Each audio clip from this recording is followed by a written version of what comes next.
Vamos avançar com o próximo orador e quero agradecer imenso. Até à Obrigada. próxima. Até à Qualquer próxima. dúvida que a gente tenha, as pessoas agora também têm o seu e-mail, mas se Sim, quiserem nos contactar a associação avir.appia@gmail.com, também podem nos contactar diretamente, nós depois encaminhamos a pergunta para a doutora Cristiana, se for isso. necessário, e pronto, e estejam à vontade. Pronto, Tá, tá então bom. vamos. Muito obrigado, boa Obrigada, tarde. obrigada, boa tarde. Obrigada. Ora então, agora vamos. Tá. Uhum. Saiu. Vamos passar ao próximo. Deixem-me só tirar aqui os slides.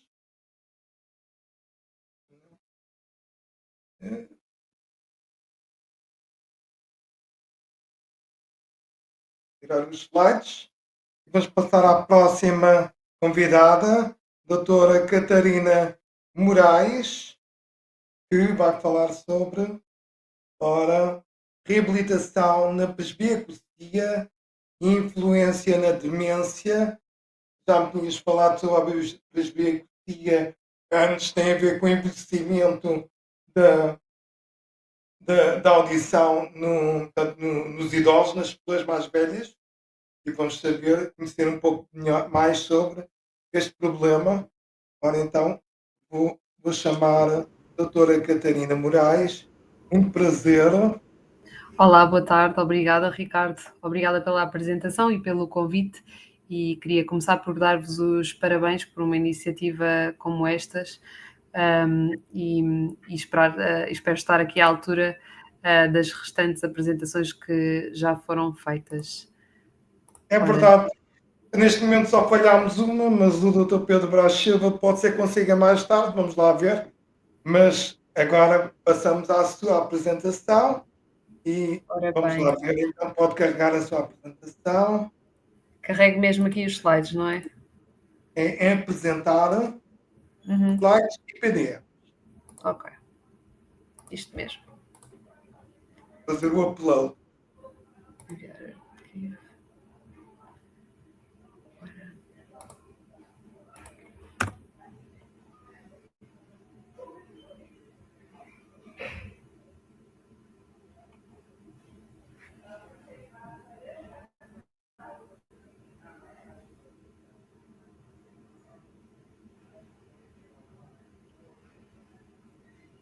Ela está a carregar, está quase. Ok, vai demorar um bocadinho. Se calhar. Vamos lá ver se eu não tem problema com a dimensão, com o tamanho. Há bocadinho tivemos problemas Não, julgo que não. com os slides do Dr. Pedro Escada. Não só ver esse problema. Converte-se para PDF. Esperemos que não. Sim, ele está mesmo quase.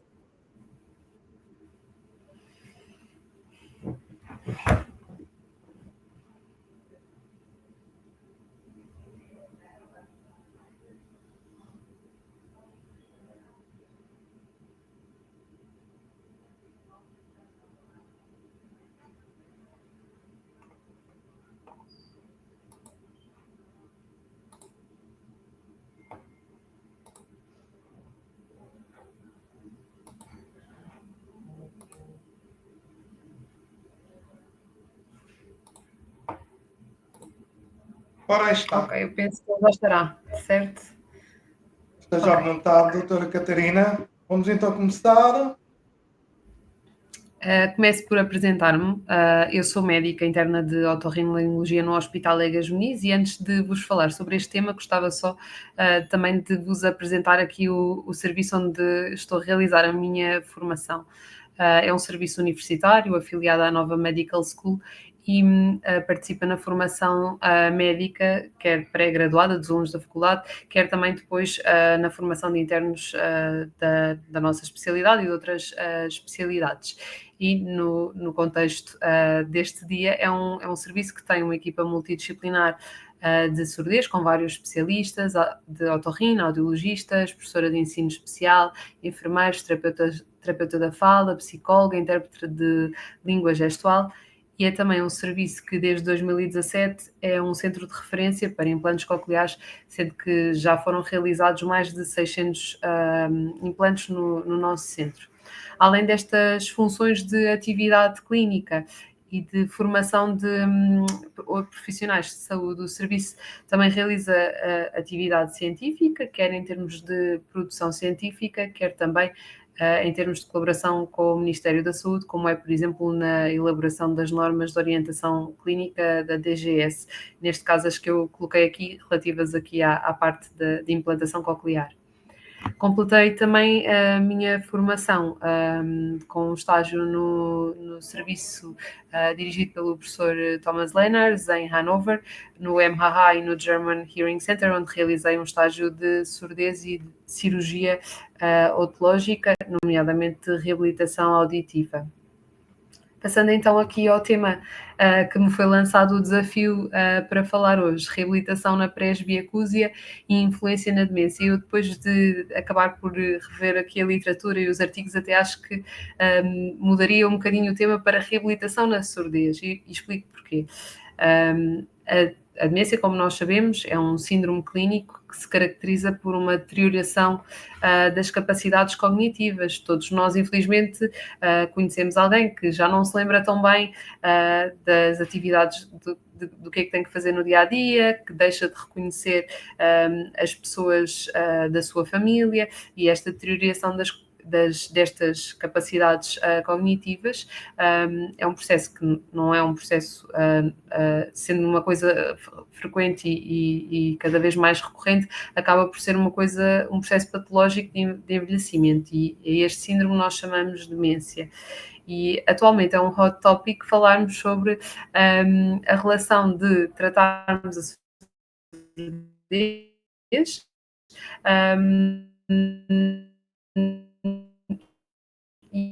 e qual é o impacto que isto pode ter nas... Penso que agora perdeu aqui a ligação.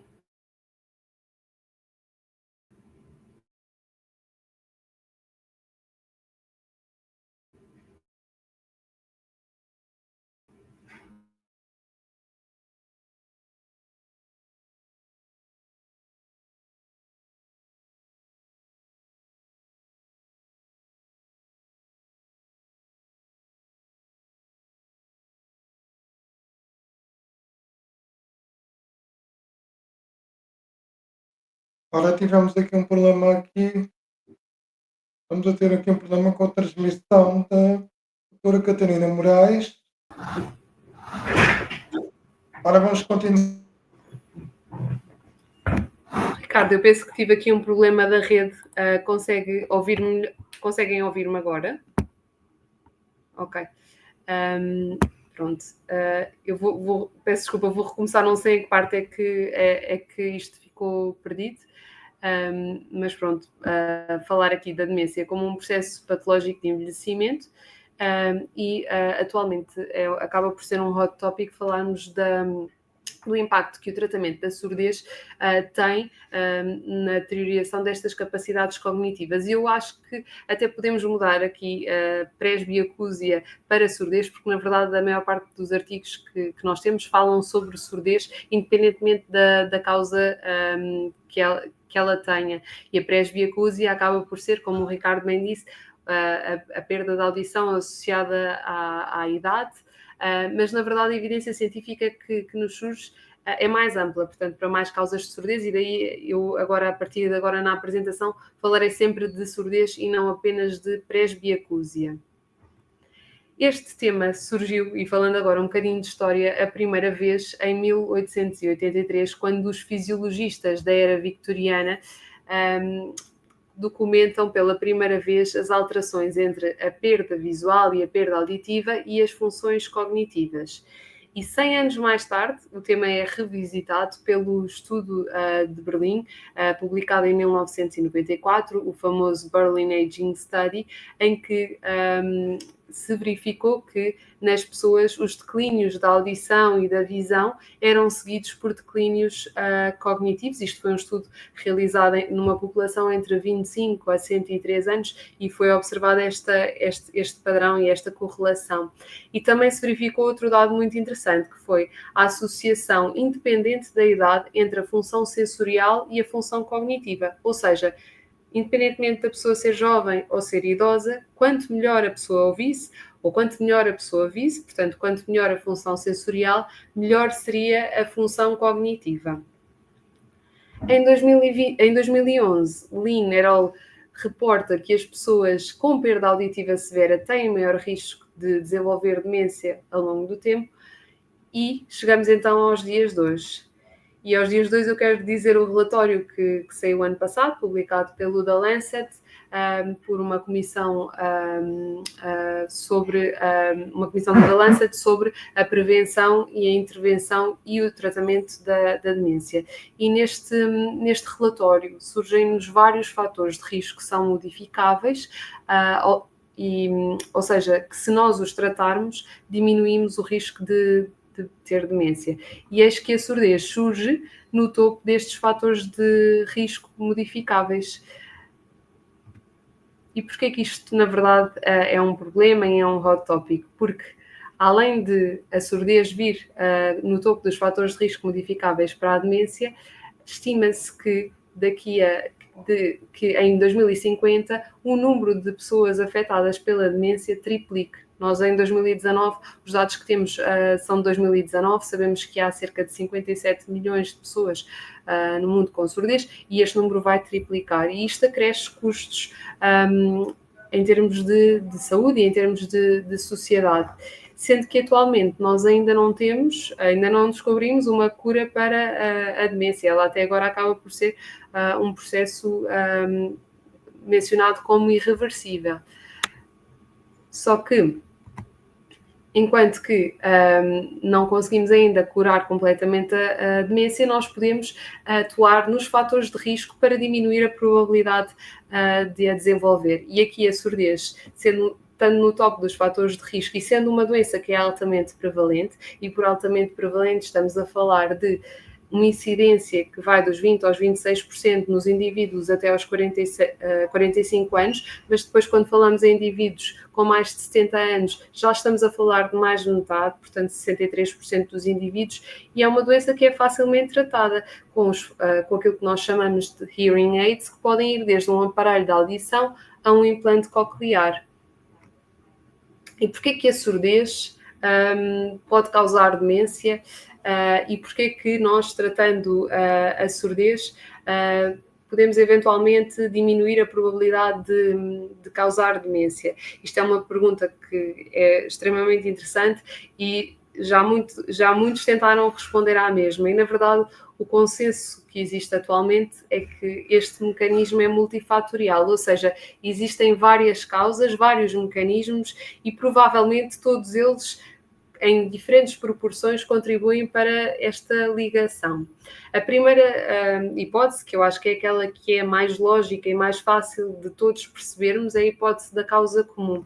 O que é que nos diz esta hipótese? Diz-nos que a perda auditiva e o declínio cognitivo ocorrem independentemente ao longo do tempo como um mecanismo comum. O que é que estará na base deste mecanismo? O envelhecimento, os processos neurodegenerativos associados à idade, as doenças vasculares que acabam por afetar aqui a parte cerebral, o stress oxidativo, a própria genética da pessoa e, no fundo, este mecanismo de envelhecimento vai levar a que não só a função auditiva como também a função cognitiva acabem por se deteriorar ao longo do tempo.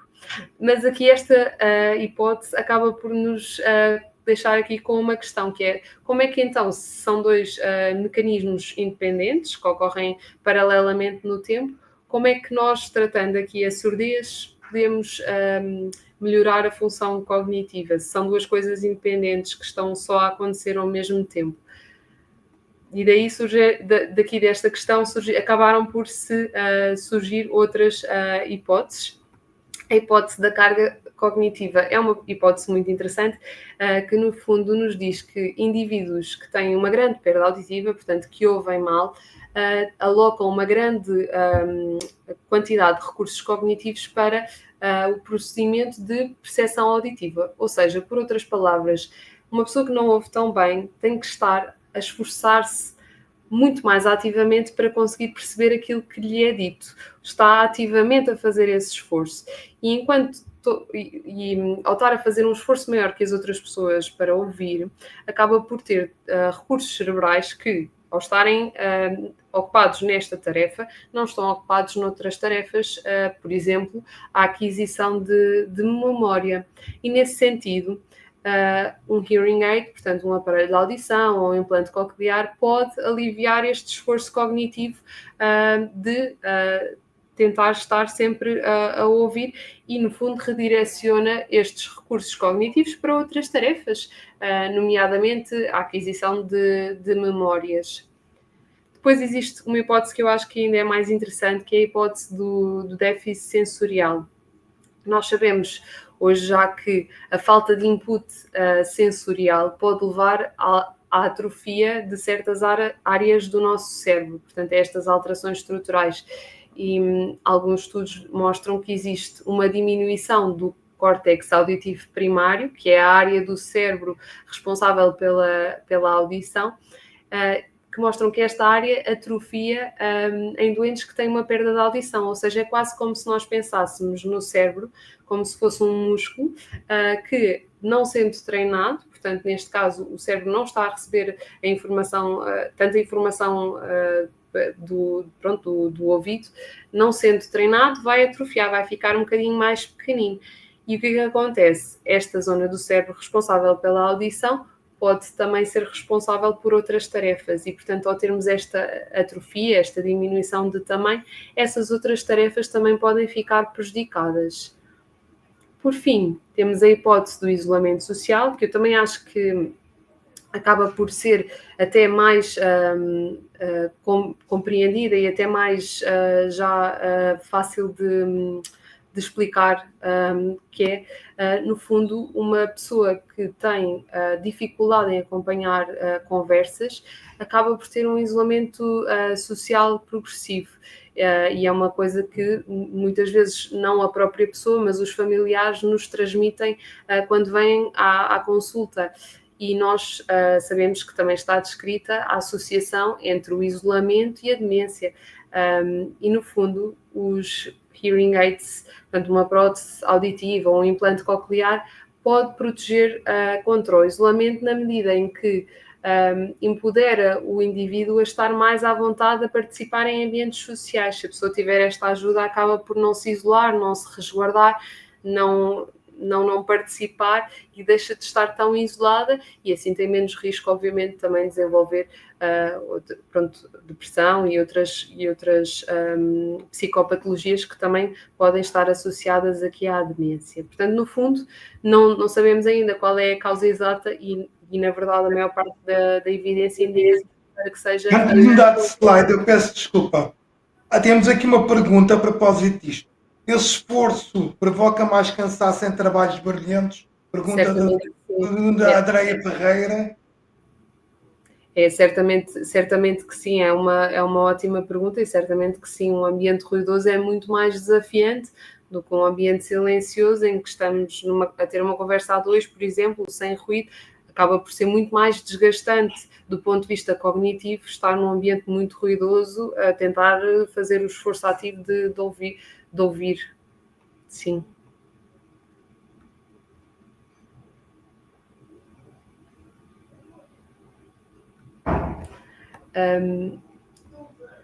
Penso que não há aqui outras perguntas. Posso avançar, Ricardo?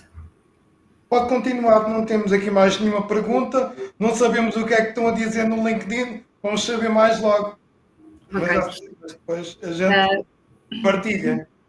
Muito bem, já falámos aqui da história, de como é que se começou a falar aqui desta associação entre a surdez e a demência, já falámos aqui deste report que eu acho que foi muito importante em termos de mudança aqui de paradigma, porque surge como uma ferramenta também educativa e gostava também de vos falar de um estudo que foi publicado no final de 2023 no JAMA Neurology, que foi uma meta-análise de 31 estudos observacionais, correspondendo a um total de 137.484 doentes, em que se verificou que os doentes que tinham algum tipo de hearing aid, portanto uma prótese auditiva ou um implante coclear, os doentes surdos que efetivamente tinham uma ajuda aqui no tratamento desta surdez, tinham uma diminuição de 19% do risco de terem um declínio cognitivo a longo termo, ou seja, das funções cognitivas acabarem por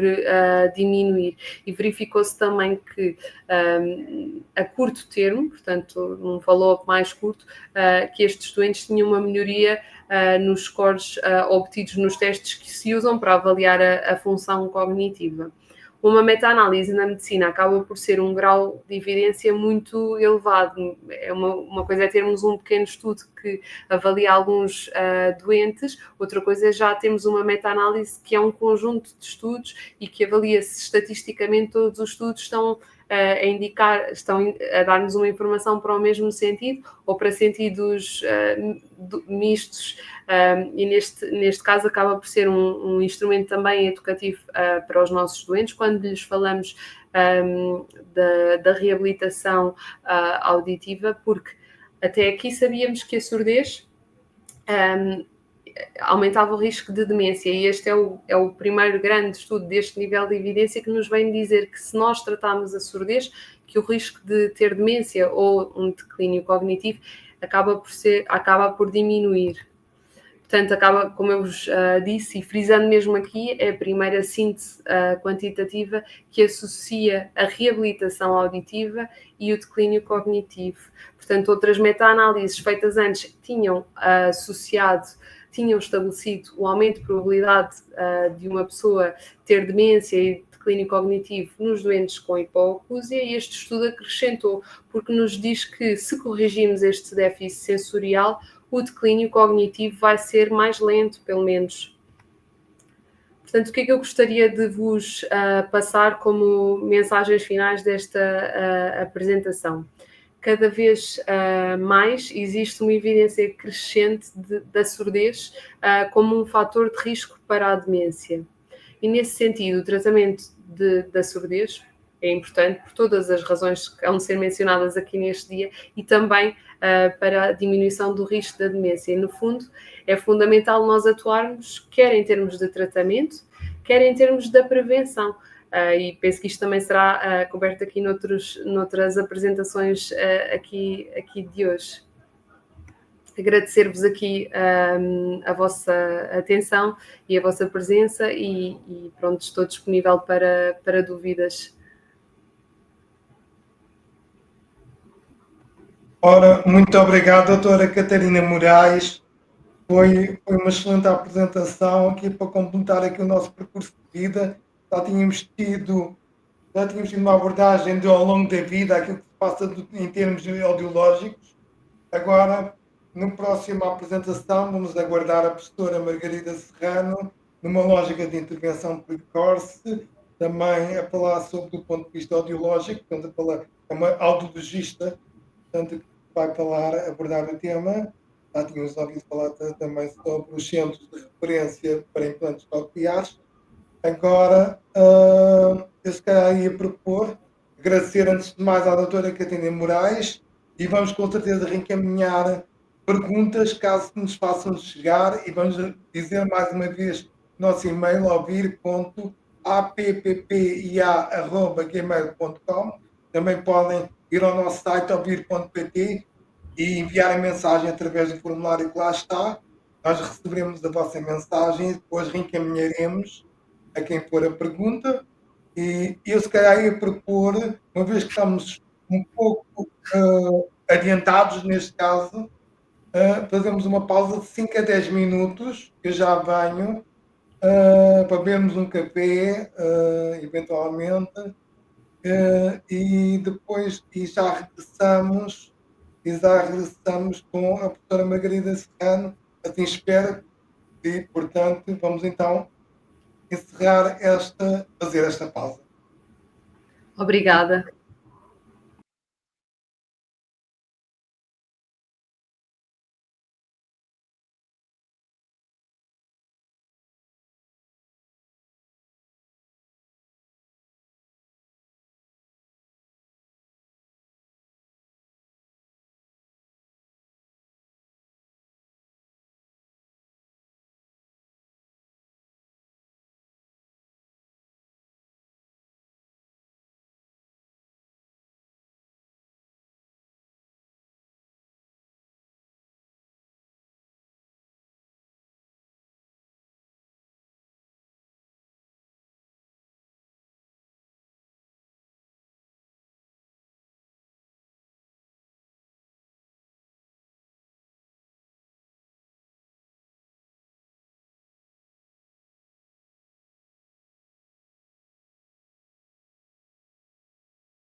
Ora, então cá estamos de novo e desta vez vamos dar a vez à professora doutora Margarida Serrano.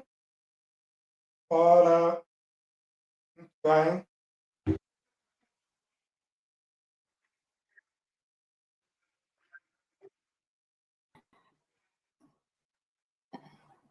Boa tarde, não sei como é que tenho a minha apresentação. Ora, muito boa tarde. Antes de mais, quero agradecer a sua presença. Muito obrigado por ter aceito o nosso convite e esperemos que as pessoas gostem da sua apresentação. Uma lógica de intervenção precoce para complementar aquilo que já foi dito na nossa transmissão. Acho que é extremamente útil e, portanto, de muita utilidade. E pronto, quero agradecer imenso. Muito obrigado. Obrigada eu pelo convite e por estar aqui. É uma honra estar aqui no Dia Mundial da Audição. Também espero que a minha comunicação vá ao encontro das expectativas. Agora preciso de ajuda para partilhar a minha apresentação. Apresentar slides e PDFs. E pode carregar o seu slide ao PDF. Ao PDF.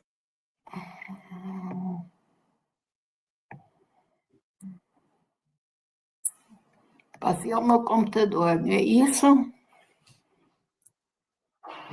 Apresentar slides PDFs e depois tem seu computador, sim, exato.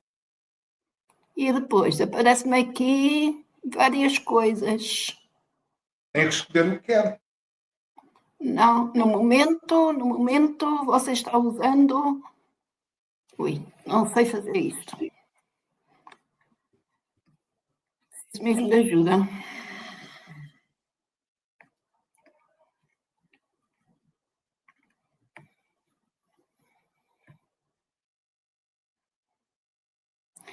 Posso ir pelo compartilhar tela? Sim, mas não é compartilhar a tela. Você deve primeiro fazer o upload do PowerPoint. Pois é isso que eu não sei onde é que eu vou fazer isso. É esse o meu problema. A não ser que seja pesado e ele esteja a recusar. Calhar, Não está a recusar porque eu não sei fazer, pura e simplesmente. não está a conseguir. Não. Eu vou ajudá-la. Eu vou ajudá-la. Talvez eu consiga. Apresentar slides e PDFs em cima, não está a ver? Abrir. Pois, seu computador e seleciona o fecheiro que pretende apresentar. Ao PowerPoint, ao PDF. Agora está a enviar. Não sei o que é que ele vai Então vai demorar um bocadinho, então. Ok. Vamos aguardar. Está enviando, é o que ele diz. Sim, vamos aguardar.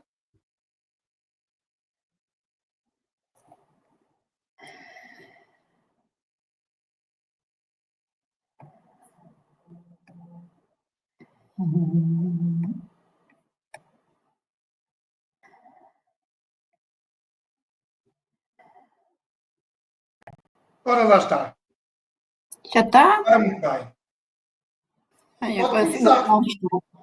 O problema é que agora sou eu que não estou. Ok. Então, mais uma vez, muito obrigada pelo convite. Vou tentar falar um bocadinho sobre audição, visto que estamos no Dia Mundial da Audição, e também como é que ela se compõe, digamos assim, e como é que podemos atuar numa lógica de prevenção precoce. Começando por dizer que o processamento da audição é extremamente complexo e pode-se dividir um bocadinho em relação à audição periférica, mais como o nosso ouvido, e depois uma audição central, que é como ouvimos e a qualidade como ouvimos. É algo extremamente complexo,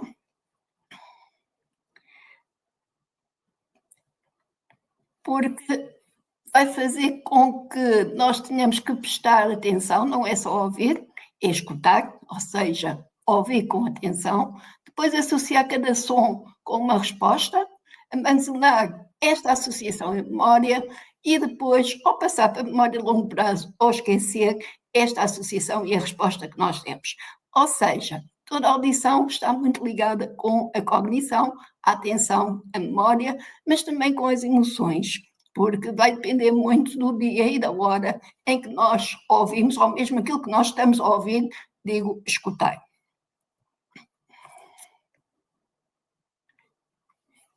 E nós sabemos que a cognição tem recursos comuns com a audição e a audição com a cognição, e a cognição te dá mais recursos se o sistema auditivo transmitir uma informação mais nítida.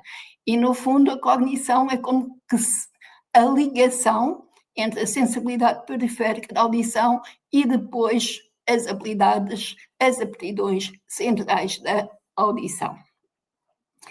Todos nós sabemos que a cognição é um problema e uma preocupação mundial neste momento penso que todos nós pensamos que podemos perder a nossa memória e podemos ter um problema de cognição, de memória, e a doença de Alzheimer é de facto uma das preocupações mundiais. Aqui eu apresento um estudo americano, mas se calhar se o estudo fosse feito em Portugal não era muito diferente. E de facto é a maior preocupação acima do próprio cancro. Portanto, é algo que de facto nos preocupa a todos. Existe um outro estudo, este 2024, já tinha havido um em 2020, que nos dá alguma esperança, que é dizer que 45% dos fatores podem levar ao Alzheimer, ao declínio cognitivo, digamos assim, são modificáveis. E se eles desaparecessem naquela percentagem que está aqui, cada um deles, nós teríamos a diminuição do Alzheimer nesta percentagem. Chamo aqui a atenção para a idade entre os 45 e os 65 anos, em que a perda de audição tem um peso de 7%. Ou seja, se fosse possível fazer desaparecer o déficit auditivo, e aqui não é perda de audição, porque a perda de audição, por vezes, não é possível fazer desaparecer, a pessoa continua com ela, mas conseguir que a pessoa ouça bem, nem que seja com ajuda, a 100%, todas as pessoas, o Alzheimer ia diminuir em 7%. Se nós, como nós sabemos, muitas vezes a perda de audição leva à depressão. Não é só a perda de audição, mas também leva. E a própria depressão tem um peso de 10%. Portanto, esta é uma idade que, na minha opinião, é uma idade para nós atuarmos e fazer a tal prevenção e a tal intervenção precoce, entre os 45 e os 65 anos. Por outro lado, hoje em dia, o modelo de audição, e não é só nestas idades que ela é importante, porque, segundo o mesmo estudo, até aos 45 anos, portanto, inclui as nossas crianças e os jovens, a baixa literacia tem um peso de 5% na prevenção do desenvolvimento do declínio cognitivo. E todos nós sabemos que a baixa literacia, quem não ouve bem, também não aprende bem, e, portanto, pode-se também ligar-se um pouco, não totalmente, como é óbvio, mas um pouco à perda da audição, e a uma audição nítida para termos depois impacto menor no declínio cognitivo. Após os 65 anos, o que é que este estudo nos diz? Que leva ao declínio cognitivo? A perda visual, a poluição do ar e isolamento social. Olha, todos nós também sabemos que uma perda de audição pode levar ao isolamento social. Não só, mas também. O que é que eu quero dizer com isto? É que em todos os grupos etários, segundo este estudo, nós temos variáveis que podemos ligar à audição entre, peço desculpa,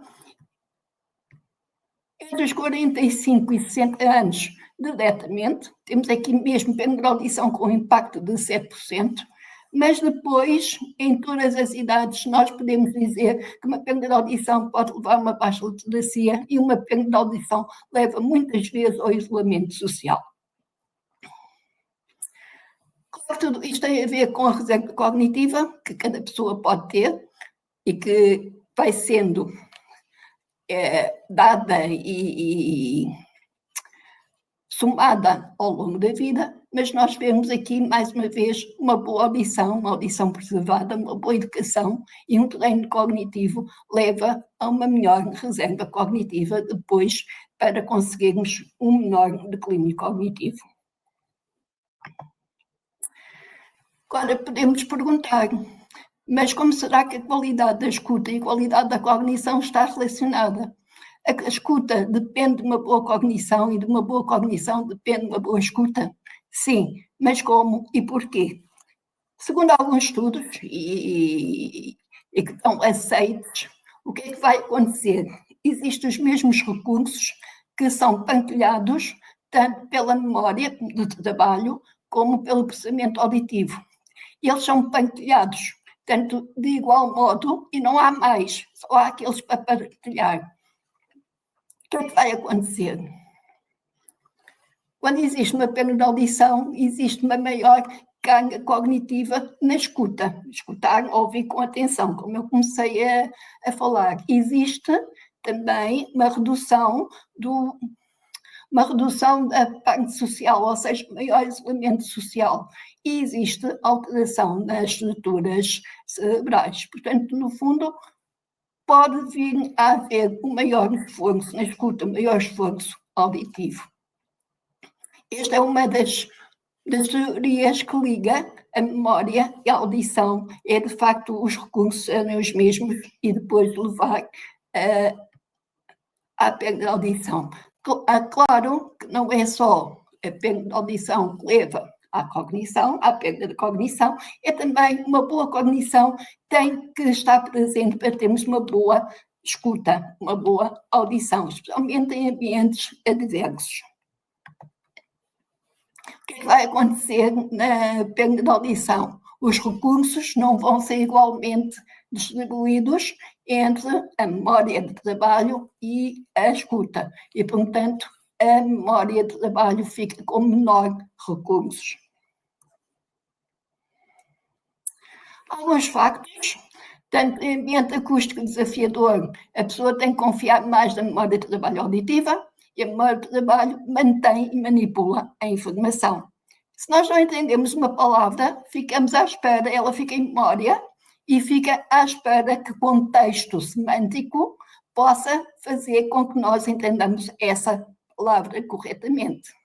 Portanto, quanto mais esforço fazemos para compreender uma palavra, que é o caso na perda de audição, menos provável é que ela venha a ser recordada.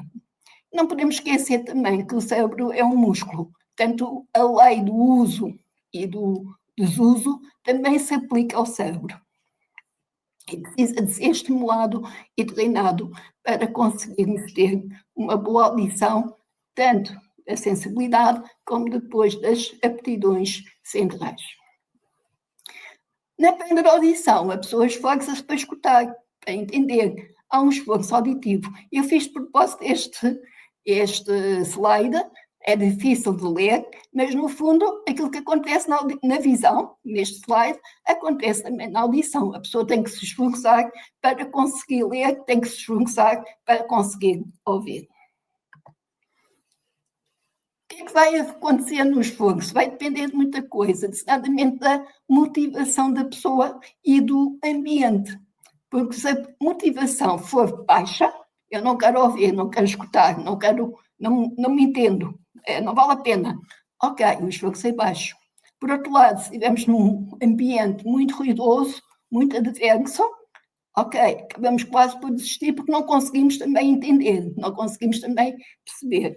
Portanto, este esforço vai existir quando o ambiente não é muito adverso e a pessoa, de facto, está motivada para entender. Portanto, o esforço auditivo vai depender essencialmente da motivação da pessoa, da sua audição, portanto, do ouvinte, de quem está a falar e do ambiente em que esta comunicação se dá. Portanto, o esforço auditivo, no fundo, é o esforço mental necessário para atender, escutar e compreender uma mensagem auditiva. Podemos fazer para diminuir o esforço auditivo? Eu trago aqui 3 possibilidades, ou seja, diminuir o esforço auditivo para ficar mais recursos para a memória, certo? Portanto, as ajudas tecnológicas, e quando eu digo ajudas tecnológicas, falo em aparelhos auditivos, falo em planos cocleares, falo em toda aquela panóplia que existe, que nos pode ajudar a ouvir, não é restituir a audição, porque isso, a maior parte das vezes, não é possível, mas é ajudar a ouvir, o treino auditivo e o treino de memória. Portanto, são 3 possibilidades que nos poderão ajudar, tanto na parte de audição como na parte cognitiva. Agora, como é que nós chegamos aqui? Como é que nós sabemos que temos que ajudar ou que podemos ajudar? A tal lógica de prevenção precoce. Portanto, podemos fazer rastreio do desempenho cognitivo e rastreio audiológico. Portanto, são 2 possibilidades que devemos fazer numa lógica de prevenção precoce. Em relação aos instrumentos de rastreio de desempenho cognitivo, temos pelo menos 3. Qualquer profissional de saúde pode aplicar o mini-exame de estado mental, o MOCA e o SLUMS. São idênticos, vão estudar a parte cognitiva, as funções cognitivas de um modo mais ou menos idêntico, com exceção do mini-exame de estado mental, que não estuda a função executiva. Destinam-se, são sensíveis a diferentes graus de declínio cognitivo, sendo o mini-exame de estado mental mais sensível a um declínio cognitivo mais severo e o MOCA pode ser mais sensível a um declínio cognitivo mais ligeiro. Em relação ao rastreio audiológico, deixo aqui só uma ressalva e um ponto assente entre os 50 e os 64 anos, entre os 45 e os 64 anos, que é quando a perda da audição de facto tem maior peso numa possibilidade de maior declínio cognitivo, e deixo aqui o que a Organização Mundial de Saúde diz, que a partir dos 50 anos o rastreio audiológico deve ser regular, dos 50 aos 64 anos deve ser de 5 em 5 anos, e a partir dos 64 anos, de 1 a 3 anos, todos os 1 a 3 anos.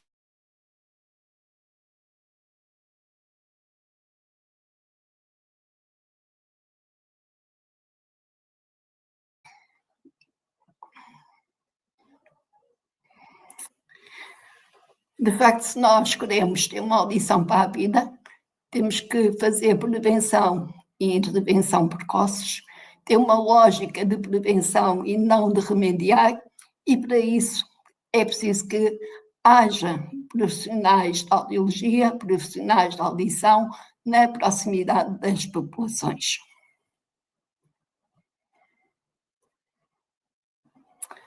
Obrigada pela atenção, espero não ter sido demasiado rápida, mas era isto que eu vos queria deixar aqui, espero que vá ao encontro das expectativas.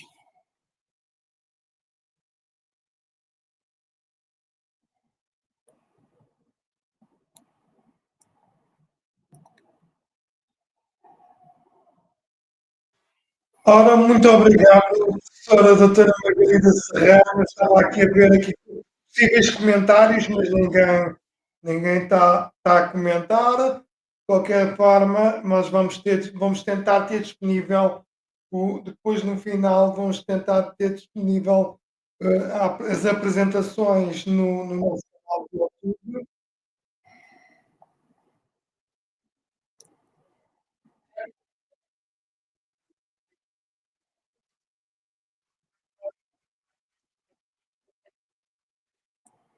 Ora, muito obrigado, estou aqui a ouvir-me.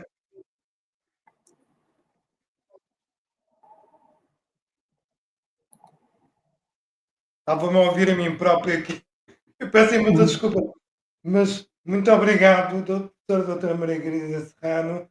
Se alguém tiver alguma dúvida, pode enviar para si tenham o seu e-mail, ou então podem enviar, podem colocar questões para nós através do ouvir.pt, no nosso site, no formulário, ou ouvir.app.ia@, podem enviar para nós e pronto.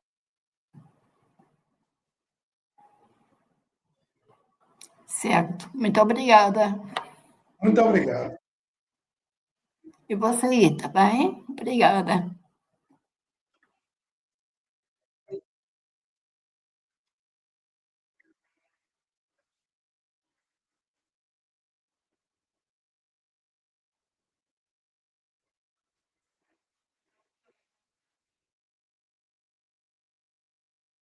Ora, peço imensa desculpa, estava-me aqui a ouvir-me duplamente.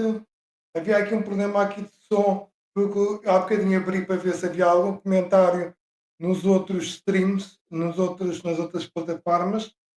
Vamos agora iniciar então o último ou não, entre o Dr. Pedro Brás Silva pode ou não, pode ou não.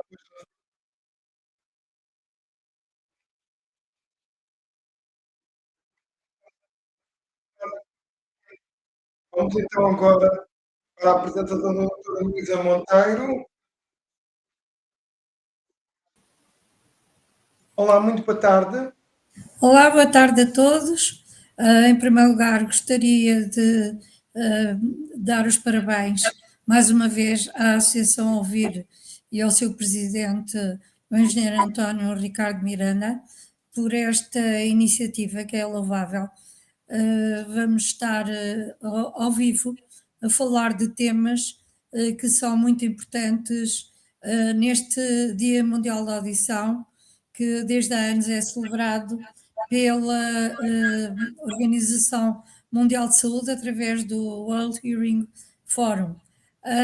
Eu escolhi como tema a audição ao longo da vida e basicamente isto é uma espécie de uma divulgação do World Report on Hearing que está online, que foi publicado ano passado pela Organização Mundial de Saúde e que pretende dar uma ideia global dos problemas de audição, do seu impacto quer na economia global, quer em cada pessoa individualmente inserido na sociedade, e vamos falar um bocadinho ao longo da vida como é que nós temos que nos preocupar pelas alterações da audição.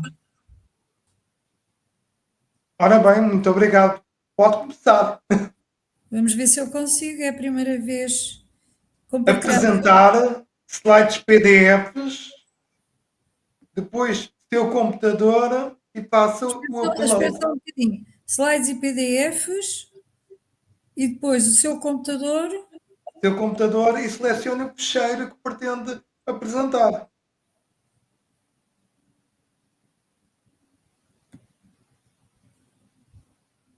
Não estou a conseguir. Eu tenho os slides aqui. Estão a ver? Hein? Ainda não, espera aí, tem que fazer o upload primeiro. Isso demora a carregar. Demora a carregar um bocadinho. Está a ver alguma mensagem de que ele está a carregar? Hein? Não, não estou.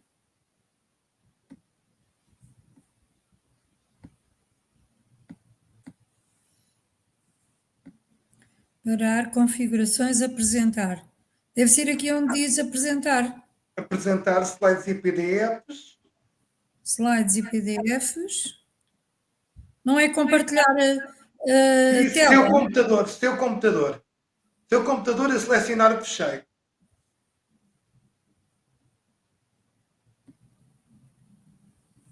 Ok. Só um bocadinho.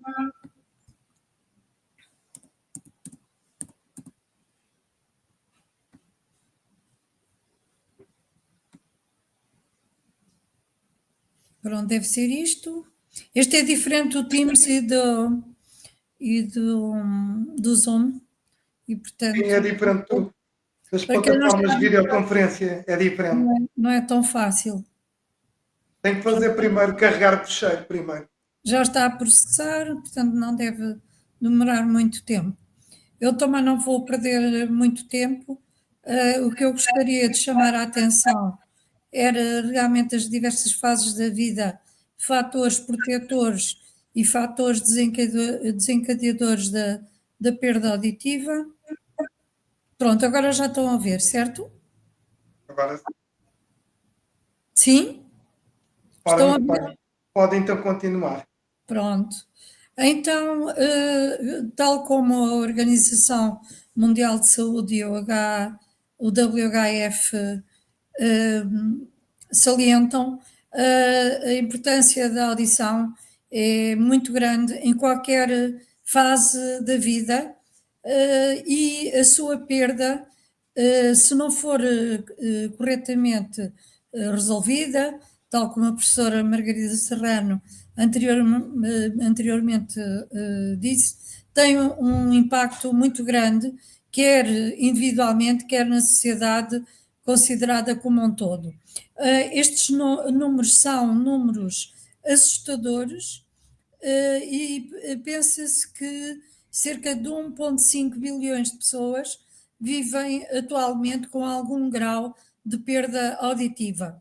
Felizmente, a mais prevalente, e presume-se que cerca de 15% das pessoas tenham uma perda auditiva ligeira, 3,4%, o que representa 266 milhões, terão uma perda de audição moderada, moderada a severa, menos gente, 1,3%, mesmo assim representam 103 milhões de seres humanos. A severa e a profunda, conjuntamente representarão cerca de 50 milhões de pessoas com este grau de perda auditiva, e a perda completa ou quefose bilateral representa cerca de 13 milhões de pessoas no mundo inteiro. Ainda por cima, se formos fazer um estudo económico do impacto da perda auditiva, e esse é apenas um dos aspectos, vemos que existem custos associados à perda auditiva no setor da saúde que podem ser apreciados em cerca de 314 bilhões de dólares, sendo que alguns destes custos estão relacionados com o tratamento das crianças e adultos, e também este valor não inclui os serviços de reabilitação. A educação, o setor educativo, também tem um impacto muito grande quando tem que comportar e educar crianças ou jovens que tenham uma perda auditiva. Ainda por cima sabemos que todos estes números, todo este impacto é superior em países de baixo ou médio income, portanto com rendimentos per capita relativamente baixos. Por outro lado, a perda auditiva tem uma influência também negativa no mercado de trabalho, resultando em desemprego, reforma prematura e uma diminuição da produtividade de a maior parte das pessoas que não tenham uma perda auditiva reconhecida e reabilitada convenientemente. Em termos sociais, existe também um preço muito elevado que resulta do isolamento social e as dificuldades de comunicação e estigmas associadas às pessoas com perda auditiva. Portanto, presume-se que o preço ou o valor económico relacionados direta ou indiretamente com a surdez e a hipoacúsia não resolvida, não tratada, não reabilitada, representa cerca de 1.000 bilhões de dólares anualmente.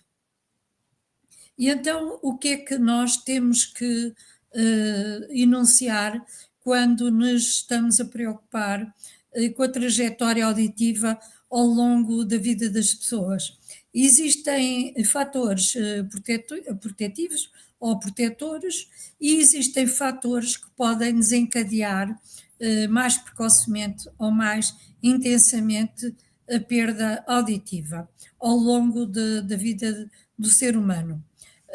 Temos realmente na parte de cima deste slide alguns fatores, não é exaustivo, obviamente, alguns fatores causais da perda auditiva.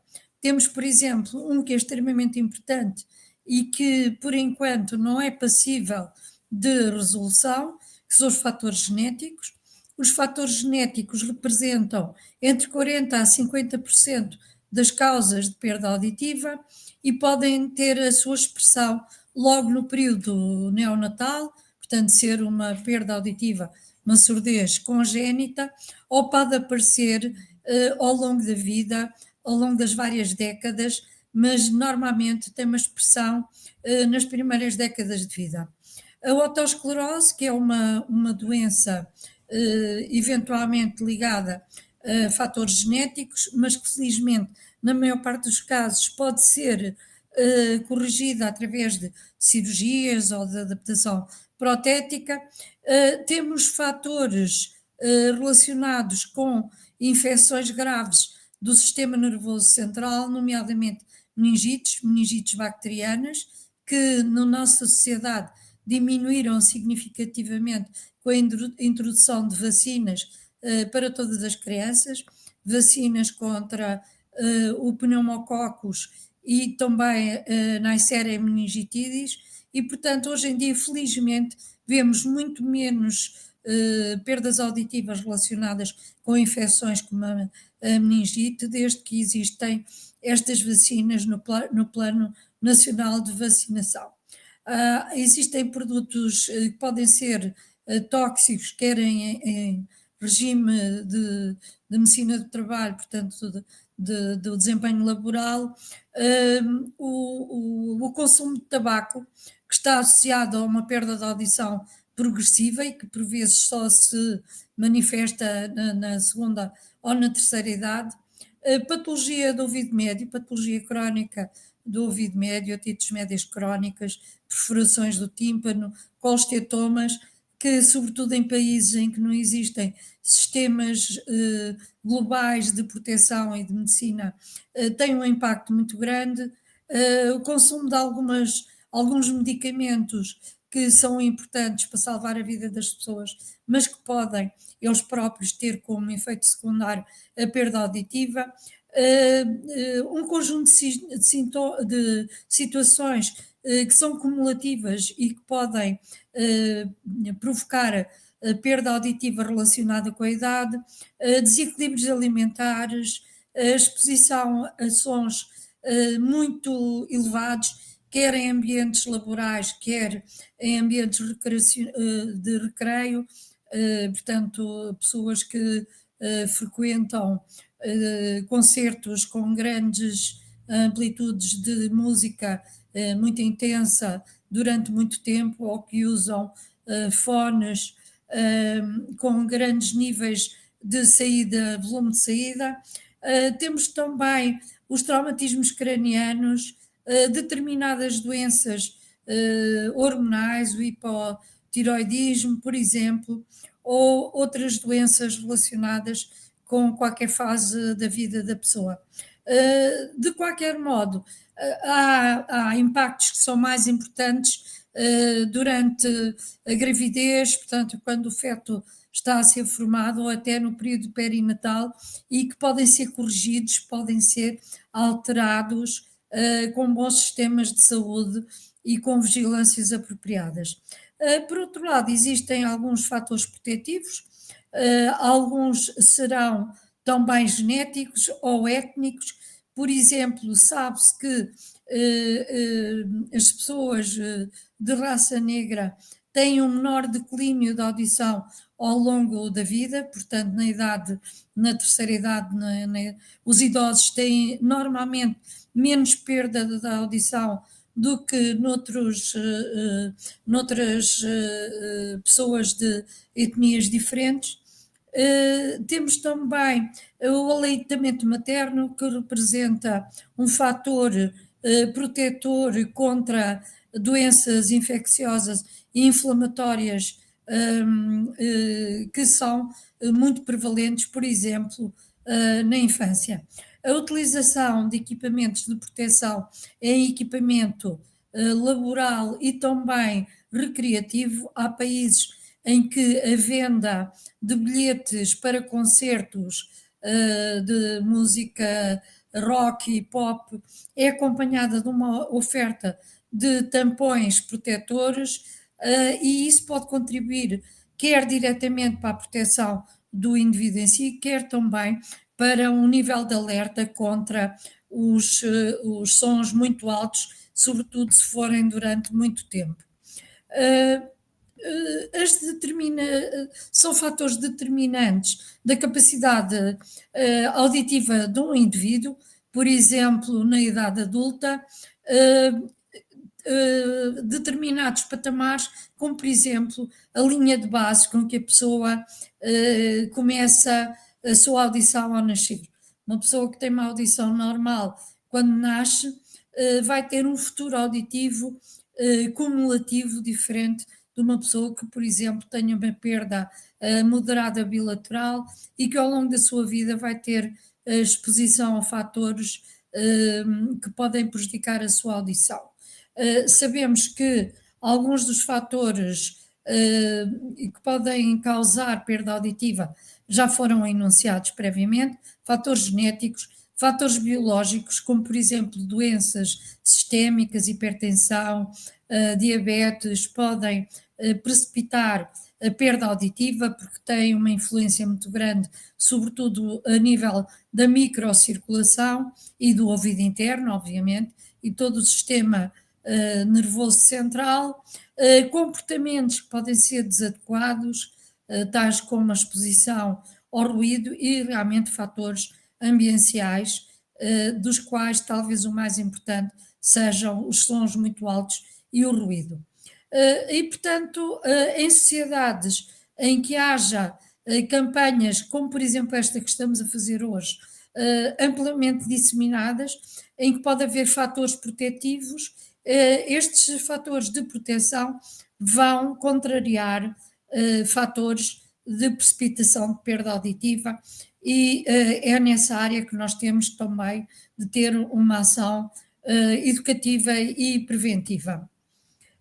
O período pré-natal é muito importante para determinar o nível de audição que a pessoa vai ter, pelo menos na primeira fase da sua vida, e já falámos em fatores genéticos que são muito importantes, a sua expressão é muito importante, e em sociedades em que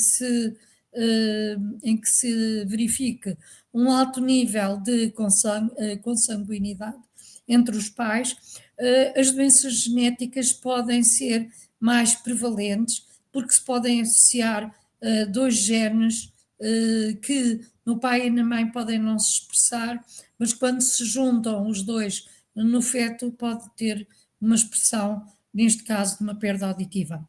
A consanguinidade é bastante importante, mas felizmente na nossa sociedade cada vez é menos provável, porque as comunidades são muito abertas e raramente existem casais em que sejam partilhados grande quantidade de genes provenientes da mesma família. Hoje em dia, uma grande importância que nós dedicamos às infecções intrauterinas. No nosso país, felizmente, a rubéola, por exemplo, está praticamente erradicada, porque as crianças são todas vacinadas antes de chegarem à idade reprodutiva e, portanto, é muito pouco provável que uma mulher grávida contraia uma infecção causada pelo vírus da rubéola, que pode provocar surdez no feto. Há 30, 40 anos atrás, esta era uma doença para os quais os médicos tinham que estar alertados. Hoje em dia, exceto se falarmos de populações imigrantes que vêm para o nosso país e que não tiveram no seu plano vacinal a imunização da rubéola, exceto em casos muito particulares, não encontramos surdez causada pela rubéola. Depois temos alguns que são também relativamente pouco frequentes, porque existe vigilância sanitária, tais como a toxoplasmose, por exemplo, a sífilis, que também é uma patologia, uma doença que pode ser transmitida por via sexual e que é de rastreio obrigatório em condições pré-natais ou durante a gravidez e que tem tratamento, mas hoje em dia o que nos preocupa muito é a infecção intrauterina, portanto transmitida verticalmente durante a gravidez da mãe para o feto através do citomegalovírus. O citomegalovírus é um vírus muito prevalente na nossa comunidade e nas comunidades europeias e mundiais, que muitas vezes dá infecções inaparentes, a pessoa não percebeu que teve uma infecção causada por citomegalovírus e que pode ser a causa de vários casos anuais de surdez presente ao nascer ou que se vai expressar nos primeiros meses ou nos primeiros anos de vida. Não existe, por enquanto, vacina para o citomegalovírus e alguns clínicos, nomeadamente obstetras, médicos de medicina geral e familiar, não vigiam a evolução da imunidade das grávidas ao longo dos 3 trimestres, sobretudo porque não existem normas de orientação clínica que sejam claras em relação à obrigatoriedade da monitorização das infecções citomegalovírus durante a gravidez. Não é só no nosso país que se nota essa falha, a maior parte dos países não recomenda a vigilância sistemática de citomegalovírus, quer durante a gravidez, quer o rastreio universal do bebê ao nascer, para se saber se ele está ou não infectado, às vezes de uma forma inaparente, pelo citomegalovírus, e que quando é esta infecção detectada precocemente nos primeiros dias de vida, pode ter tratamento e podem-se evitar sequelas tais como a surdez sensorio-neural, que pode ser progressiva e bilateral. Depois do período perinatal ou durante o período perinatal, durante aqueles dias e momentos que coincidem com o nascimento, há fatores muito importantes e que os neonatologistas, os pediatras, os otorrinolaringologistas estão muito habituados a reconhecer e que normalmente faz parte do inquérito que se faz na consulta de uma criança que não passe no rastreio auditivo neonatal. Falamos da baixa de oxigênio ao nascer, crianças que tiveram níveis de oxigênio muito baixos, precisaram de reanimação, a maior parte fica bem, mas se este nível de oxigênio for muito demorado, pode realmente dar como sequelas uma perda auditiva. O sistema auditivo, a cóclea, é muito sensível à baixa de oxigênio no sangue. Outros fatores também que podem estar presentes no período perinatal, como o aumento muito acentuado de bilirrubina, não são aquelas formas ligeiras de icterícia dos bebés, que são normais, são fisiológicas. Estamos a falar de fatores de um nível de bilirrubina muito alto no sangue do feto, pode provocar uma surdez especial no bebê, uma neuropatia auditiva, o muito baixo peso e a prematuridade extrema são realmente fatores que muitas vezes se combinam e que podem fazer com que um feto que nasceu com uma audição normal a possa perder nas primeiras horas de vida, mercê destes fatores agressivos que rodearam o seu nascimento. Durante a infância e a adolescência, há realmente outras doenças adquiridas que não estão presentes ao nascer e que têm um impacto muito negativo na audição. Falamos, por exemplo, na otite média aguda, crónica ou recorrente, aquela que deixa sequelas, perfurações do tímpano, destruição dos ossículos do ouvido médio, etc., e que se pensam que pode afetar cerca de 700 milhões de pessoas, a maior parte crianças abaixo da idade de 5 anos.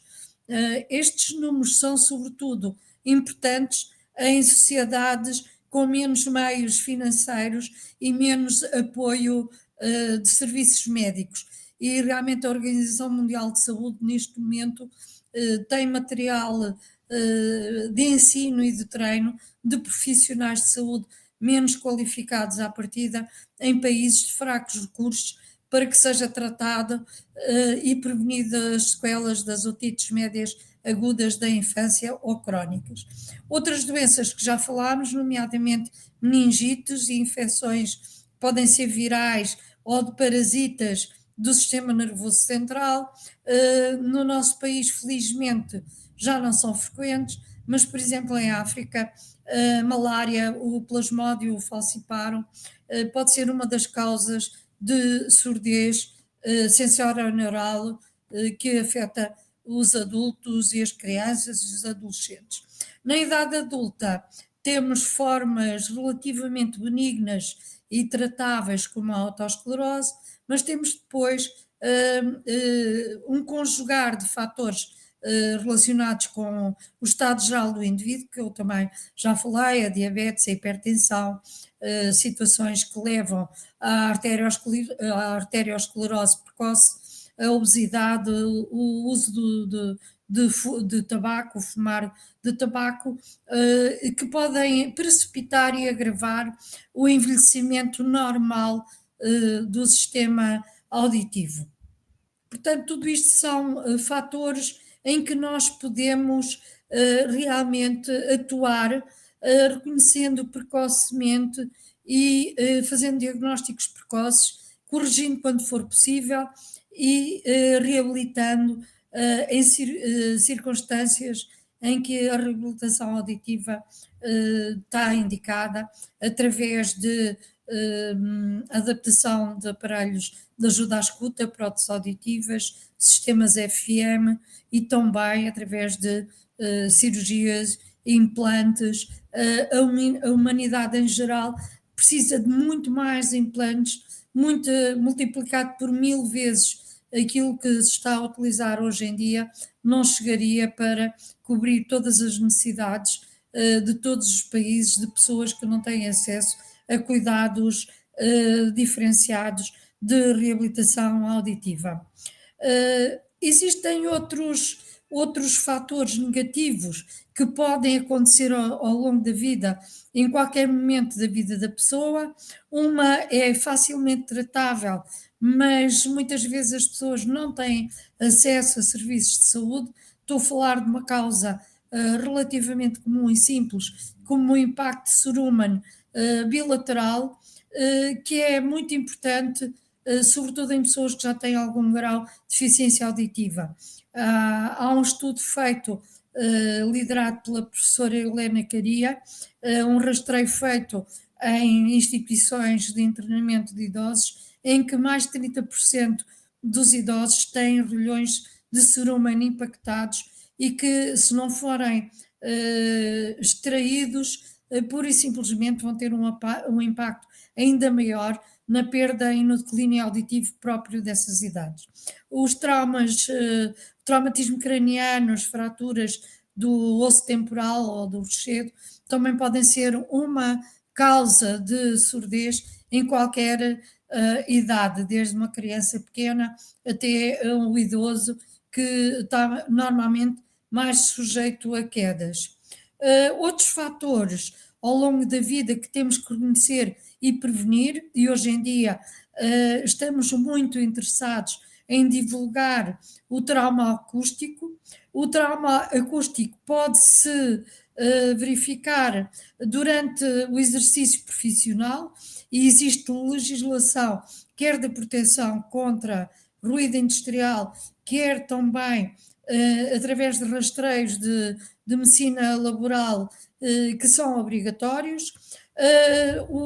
Os altos volumes de música em ambientes recreacionais não está ainda regulado e, portanto, todos nós já ficámos com zumbidos, uma baixa do limiar auditivo que normalmente é transitório depois de uma exposição, mas se esta exposição for repetitiva e muito intensa, e estou a pensar, por exemplo, em profissionais destes espetáculos, os DJs, os músicos, se não adotarem estratégia de proteção ao longo da sua vida, vão ter uma perda auditiva muito significativa. E depois temos também os ruídos ambientais e que nós, de uma maneira geral, não conseguimos controlar. Esses são, sobretudo, importantes se forem de grande intensidade e repetidos. Pessoas que morem perto de aeroportos, de estações de comboios, pessoas que estão perto de autoestradas com altos volumes de trânsito, podem ser pessoas que tenham uma maior rapidez de declínio auditivo. Agora imaginem o que é, por exemplo, escolas que estão expostas a zonas em que existe muito ruído e onde existem, por exemplo, crianças com dificuldades auditivas, com ajudas técnicas ou não.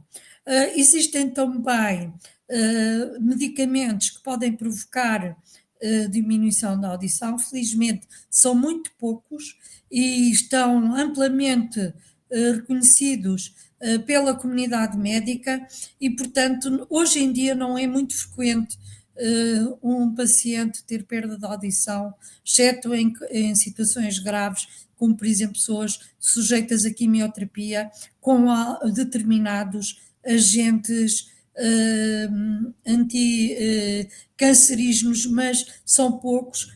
Por exemplo, a cisplatina que pode provocar uma perda de audição e estas pessoas têm que fazer uma vigilância apertada. Depois há outros medicamentos que hoje em dia são utilizados, mas com precaução, alguns antibióticos, como a gentamicina, a streptomicina, utilizada no tratamento da tuberculose, e alguns diuréticos, sobretudo se forem associados entre si. Se associarmos um antibiótico destes com um diurético também deste grupo, podemos ter um aumento da perda da audição.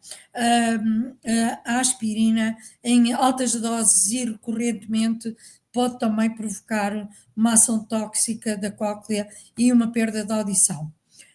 As infecções virais, já falámos delas também, e depois há outras doenças que podem ocorrer durante a vida da pessoa e que vão provocar ou progressivamente ou de uma maneira mais abrupta a perda da audição. Estou a falar de doenças como a doença de Meniere, que afeta também o equilíbrio, o schwannoma vestibular, doenças autoimunes e outras doenças raras, mas que podem aparecer sobretudo na idade adulta e ser uma da causa de perda auditiva. Daí que nós podemos fazer campanhas a nível de políticas de saúde ou de educação, literacia do público. A nível de políticas de saúde, as mais importantes são, sem dúvida nenhuma, as vacinas, os programas de vacinação dos países, e felizmente no nosso país existe uma grande aderência dos pais que levam os filhos quase sempre a serem vacinados, e realmente algumas destas vacinas, como já referi, são muito importantes para evitar doenças, quer aos fetos, quer às crianças pequenas, que podem provocar perda de audição, e depois também é extremamente importante que nos foquemos numa educação que pode começar na escola e também nos meios de comunicação, divulgação aos jovens e a todas as idades dos riscos de exposição a sons de grande intensidade. Esta foi uma súmula, um pequeno resumo realmente das normas expressas pela Organização Mundial de Saúde e que devem ser divulgadas quer entre os profissionais, quer entre o público de uma maneira geral, e que podem contribuir para conhecimentos, quer dos profissionais de saúde, os profissionais do sistema educativo e também do grande público, dos pais, das comunidades, de uma maneira geral. Portanto, eu terminaria aqui, mais uma vez agradecendo a oportunidade de falar para um público diferenciado e de diversos estratos profissionais, e encontro-me para alguma pergunta. Muito obrigada. Muito obrigado, doutora Luísa Monteiro. Para nós é sempre tem conhecimentos tão vastos nesta área sobre a surdez e quero agradecer imenso. Cá não vamos conseguir ter o Dr. Pedro Brás Silva, porque não temos notícias dele, mas fica já aqui a promessa de que no próximo mês tentarei começar a iniciar uma onda de apresentações bimestrais, ou pelo menos mensais, individuais, com pessoas, e não precisam de ser só ligadas à surdez, podem ser diferentes áreas, desde que elas aceitem o nosso convite e aceitem conversar. Prometo que tentarei que ser em português, às vezes se calhar uma ou outra poderá ser em inglês, mas sim, mas vai ser interessante.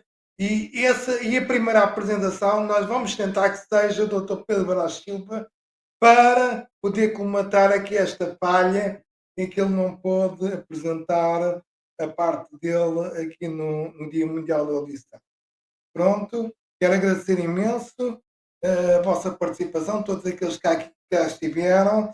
Quero agradecer também aqueles que estiveram a acompanhar ao longo destes mais de 5 horas e meia de emissão, e que vamos tentar colocar esta transmissão que tivemos ao vivo em diferido no canal de YouTube, se possível com legendas, para que fique acessível a toda a gente no nosso canal de YouTube. E pronto, e cá vos aguardamos. Não sei se a doutora Luísa Monteiro gostaria de ter uma mensagem final aqui para encerrarmos aqui a nossa emissão, aqui para as pessoas que nos estão a ouvir. Com certeza é uma grande honra participar e encerrar realmente esta transmissão ao vivo, que já vai em 3 horas e meia, é notável. Eu penso que realmente temos que multiplicar este tipo de ação de literacia, e podem sempre contar comigo para todas as ações de caráter técnico ou científico, naquilo que for possível eu ajudar, contem comigo. Muitas felicidades para as futuras iniciativas, e muito obrigada mais uma vez. E bom Dia Mundial da Audição. Muito obrigado, muito obrigado. Vamos encerrar, ora então, muito obrigado, adeus, Deus. obrigado.